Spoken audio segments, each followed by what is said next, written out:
2024년 최고의 기대작이자 칸 영화제 초청작으로 해외에서까지 호평을 받은 베테랑2. 사기, 공무집행방해, 엮을 수 있는 거 죄다 엮어서 빵에 보내줘? 오늘 아침 개봉하자마자 조드로 보고 왔는데요. 아쉬운 부분도 있고 1편보다 좋다고 느껴지는 부분도 확실하게 있었습니다. 힘들어.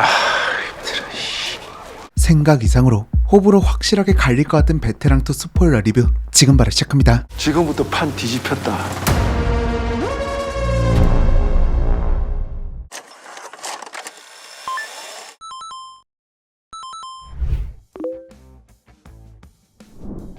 아마 이게 제일 궁금하실 겁니다. 그래서 넌 재미있었어? 티켓값은 확실해? 이것에 관한 저의 답은 무조건 재미있다입니다. 아쉽게도 이번 추석 연휴 여러분들의 지갑은 영화관에서 한 번 더 열리셔야 할 것 같아요. 아마 추석이 끝나면 전부 베테랑2를 이야기하고 있지 않을까요? 그만큼 이번 베테랑2 정말 잘 뽑혔습니다. 전작만큼 오락성이 짙고 누구와 가도 즐길만한 그런 작품은 아니거든요. 오히려 1편에 비해 훨씬 다크해진 감도 있고 어떻게 15세 관람가를 받았을까 싶을 정도로 수위도 꽤나 높은 편에 속한다고 생각해요. 그런데 지금 사회적으로 문제가 되고 있는 부분을 제대로 이야기하고 있고 영화의 액션 연출, 심지어 음악까지도 깔끔하게 잘 떨어지거든요. 그렇기에 저는 이 작품 올해 세 번째 천만 영화가 될 것이라고 예상합니다. 다크함 정도는 범죄도시 1편과 2편 사이 정도로 느껴졌고 1편만큼 속 시원한 액션과 권선징악, 도파민 가득한 사이다를 원하셨다면 2편은 아쉬울 수도 있겠네요. 오케이, 거기까지 잘했다 야. 영화의 오프닝은 9년 동안 기다린 팬들에게 헌정하는 느낌이었습니다. 베테랑의 메인 테마곡 팀 베테랑과 함께 주보 도박단을 검거하는 것으로 시작하는데 1편 같은 경우에는 미스봉과 도철이 중고차 사기단을 잡기 위해 분장하고 잠입하잖아요. 뭔 장 보는 소리를 하고 자빠져. 왜 이래 진짜. 아우 추잡스러 진짜. 그것처럼 이번 2편의 오프닝도 미스봉의 활약이 돋보이는데 내가 알던 베테랑이 돌아왔구나 하는 생각이 들게 해주는 9년 동안 기다린 팬들을 위한 장면으로 가득합니다. 1편의 후반 조태호를 잡고 싶은 광수대에게 주보 도박단이나 처리하라며 전국 안 가는 곳이 없으니 조태호가 안 나타난다는 보장이 있냐고 하면서 역시나 광수대를 적극적으로 밀어주고 이후 조태호를 검거하는 데 성공하죠. 나 분명히 주부도박단 사건 처리하라고 했다. 이것에 관한 연장선 팬들을 위해 오프닝에 딱 주보도박단을 검거하면서 최고의 오프닝을 선사했습니다. 기존 1편의 오프닝 역시 코믹한 액션, 캐릭터를 파악하기에 충분한 액션을 발산했는데 2편의 오프닝 역시 잠시 잊고 있던 캐릭터들의 매력을 다시 상기시키게 만들어줬습니다.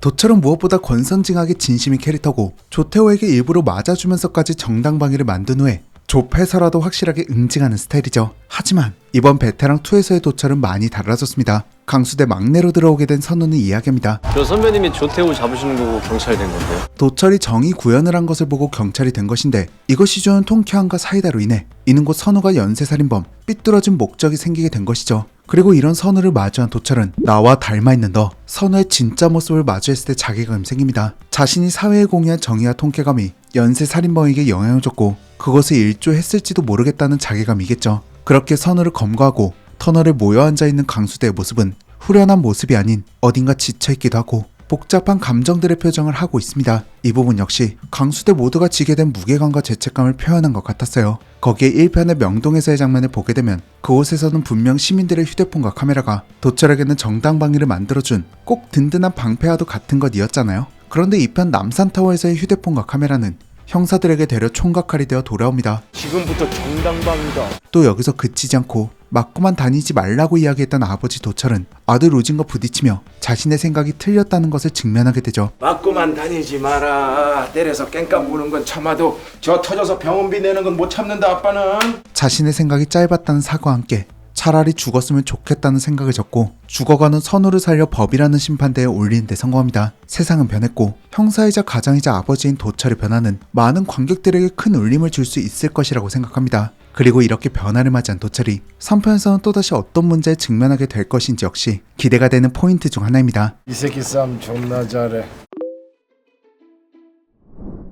사실 1편 역시 사이다만 준 것은 아닙니다. 우리가 극장가를 나왔을 땐 분명 이런 생각을 했죠. 어차피 사면받아 풀려나겠지. 어차피 나와서도 잘 먹고 잘 살겠지. 이런 생각이요. 우리는 이미 자본주의의 꼭대기에 있는 사람들이 어떻게 살았는지 그들이 죗값을 제대로 치르지 않는 모습을 봐왔습니다. 그렇게 속 시원한 권선징악을 보여준 1편 역시도 찝찝함이 남아있었고 우리는 자연스럽게 차라리 누가 죽여줬으면 좋겠다는 생각을 해봤을 겁니다. 누군가 정의 실현을 해주면 좋겠다는 마음은 지금의 사이버 레카를 만들었죠. 그리고 류승환 감독은 악을 향한 정의 실현의 정면을 내세운 영화를 만들었습니다. 경찰 형사인 선우를 정의 구현을 하는 연쇄 살인범으로 시민의 입장에서 기사를 쓰던 승환을 사이버 레카로 배치했죠. 이러한 배치로 정의가 변질된 사회를 제대로 비추었고 미디어와 대중이 좋아요와 댓글로 던진 정의가 어떤 책임을 져야 하는지 어떤 결과를 도래했는지를 짚고 넘어갑니다. 우리가 원하는 대로 정의를 구현하고 우리가 원하는 대로 범죄자들의 신상을 까발렸지만 오히려 죄책감과 반감을 들게 하죠. 그렇게 이번 베테랑2는 폭력으로 사이다를 선사했던 전작의 반성문 같기도 했습니다. 단순히 인기 있는 아는 맛으로 시리즈를 잇는 프랜차이즈 영화가 아닌 오히려 메시지적으로 한 단계 더 발전한 시리즈이자 한국에서 선보이는 액션이라는 장르의 진화 같은 느낌도 받았습니다. 1편의 사이다와 통쾌함은 없지만 우리가 피하고 있는 문제점을 정면으로 마주했고 그것에 다시 질문을 던진 베테랑2. 이렇게 흥행이 보장된 시리즈에 이러한 연출과 소재, 이야기를 다루는 방식이야말로 시리즈를 잇는 프랜차이즈 영화의 좋은 예시라고 생각합니다. 발전을 넘어 진화한 베테랑2, 저는 정말 만족했습니다. 근데 쿠키를 보고 싶긴 했어요. 차라리 보지 말걸.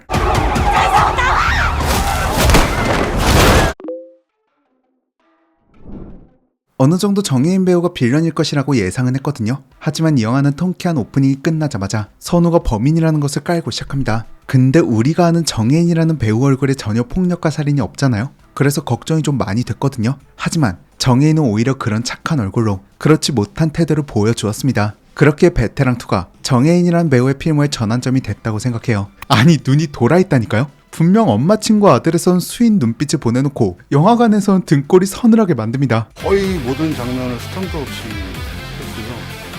이 패라 그러잖아요. 패가 되게 이쁘고 좋더라고요. 그래서 오히려 이 캐릭터에게 사연이 있길 기대도 했던 것 같아요. 하지만 그냥 도파민 중독자였고 그렇게 더 완성도 높은 캐릭터가 된 것 같습니다. 류승환 감독이 정해인이라는 배우를 제대로 활용하다 못해 골수까지 다 뽑아서 선우를 만들어냈더라고요. 1편의 조태호만큼의 화제성은 없겠지만 순간 돌아버리는 선우의 눈빛 하나만큼은 1편을 넘는 빌런이라는 생각이 들게 합니다. 위험한 상황이 되면 적극 대응해도 됩니까? 류승환 감독의 작품에서 제일 기대되는 건 역시 액션이죠. 그리고 베테랑2의 액션은 역시 기대 이상이었습니다. 예고편에 나온 우중 액션씬은 극장에서 볼 때 훨씬 더 속도감 있었고 촬영 기법 역시 굉장히 파격적이었습니다. 거기에 우중송 액션임에도 불구하고 배우들의 연기가 죽지 않게 연출을 잘 해놨습니다. 거기에 베테랑 시리즈다운 슬랩스틱까지 연달아 이어지죠.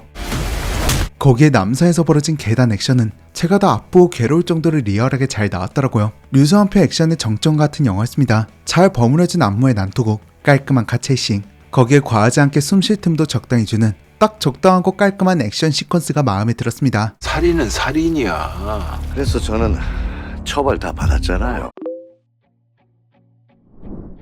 이렇게 앞부분의 액션이 너무 좋았기에 후반에 나올 최종 전투도 굉장히 기대했거든요. 하지만 후반 최종 전투는 많이 아쉬웠습니다. 한참 불리하게 돌아가다가 도철에게 유리한 상황이 왔음에도 선우라는 캐릭터가 너무 전투력이 높아서 그런지 크게 시원한 액션을 선보이진 않았습니다. 오히려 되게 중요한 순간 슬랩스틱으로 때운 느낌이랄까요? 선우라는 캐릭터가 전투력이 너무 높아 한계가 있었다면 이곳에서만큼은 조연 캐릭터들 강수대를 적극 활용했으면 좋았을 텐데 이 부분 역시 반쪽짜리 강수대로 도철과 선우 투톱 체제로만 싸우다 끝나죠. 그래서 오히려 최종 전투는 액션보다 선우를 살리는 장면이 더 쫄깃했습니다. 후반 전투는 류승환 감독의 이름값을 너무 못했네요. 제지어깨를 잡는 게 내 일이고. 사실 우리가 베테랑에게 기대하는 건 액션도 있지만 이 강수대라는 팀의 케미도 있잖아요. 특히 1편에서 미스봉에 속 시원한 캐리력, 이 10년 걸린 내 개새끼야. 이씨. 정식의 확실한 리더력, 어디 감히 경찰을 건드려? 내가 책임질 테니까 막내 수술대에서 내려오기 전까지 사주한 놈 여기다 데려다 놔! 어떤 상황이든 믿고 따라와주는 재평, 같은 발언끼리 임마 방구 냄새도 같아야 되는 거야. 거기에 형사 아내다운 깡따고의 주연까지 쪽팔리게 살지 말자. 이렇게 다양한 조연들이 영화를 채운 덕분에 베테랑 원인 빈틈이 없었다고 생각해요. 하지만 이번 작품은 너무 대놓고 도철과 선우 투톱으로만 영화를 끌어갑니다. 다크한 메시지도 좋고 신박한 시퀀스의 액션도 좋지만 우리가 기대하는 베테랑 팀의 케미도 많이 보여줬으면 좋았을 것 같습니다. 이런 조연 캐릭터들의 매력이 확실하게 보이는 장면이 한두 개만 더 있었어도 이렇게까지 호불호가 갈리진 않았을 것 같네요. 이번 베테랑2가 가지고 있는 주제와 메시지는 굉장히 날카로운 형태로 뻗쳐있죠. 그런데 이 날카로운 주제가 후반에 가서도 한 곳으로 모여진다는 느낌이 없어요. 그래서 영화가 이야기하는 메시지에 하나라도 공감이 가지 않거나 조금이라도 와닿지 않게 된다면 영화 전체가 불호로 다가올 정도입니다. 저는 그래도 이 작품이 가지고 있는 주제와 메시지가 잘 와닿았거든요. 하지만 다른 분들은 어떨지 모르겠어요. 생각 이상으로 호불호가 갈릴 것 같습니다. 선우라는 캐릭터가 정의와 악의 경계에 서 있는 것처럼 이 작품 역시 어느 한쪽에 치우쳐서 메시지를 던지는 것이 아닌 그 경계에서 메시지를 던지고 있습니다. 그렇게 이도저도 아닌 느낌일 수도 있고 내가 왜 베테랑을 보러 와서 이런 메시지를 들어야지 꼭 설교를 듣는 듯한 느낌일 수도 있겠네요. 죄 짓고 살지 말라 그랬지. 자, 이렇게 오늘만 개봉한 베테랑2의 리뷰였습니다. 저 역시 보고 오자마자 바로 리뷰를 하는 것이기에 약간 정리가 덜 된 부분도 있습니다. N차 관람 후에 또다시 하고 싶은 이야기가 생긴다면 추가 리뷰 영상으로 들고 오도록 하겠습니다. 베테랑2를 본 여러분들의 후기도 댓글을 통해 많이 공유해주세요. 저는 그럼 여기서 인사드릴게요. 구독과 알림 설정 눌러주시면 앞으로도 각종 영화 속 이야기로 계속 인사드리겠습니다. 지금까지 필름그린의 박그린이었습니다. 감사합니다. 사람 죽이는데 좋은 살인 있고 나쁜 살인 있어. 지금부터 판 뒤집혔다.